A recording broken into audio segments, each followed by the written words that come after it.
Welcome to today's tutorial.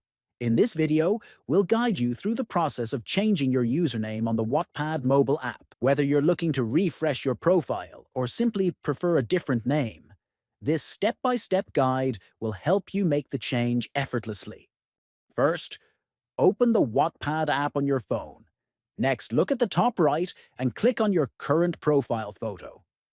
Then, click on the Settings icon, which is also located at the top right. After that, navigate to Profile and Account Settings.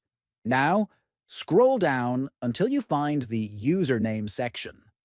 Finally, tap on the Username field, enter your desired new username, and confirm the change by tapping the Change button.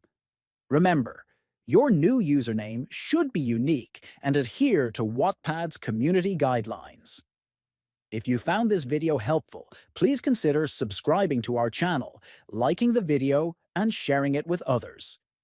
Thank you for watching,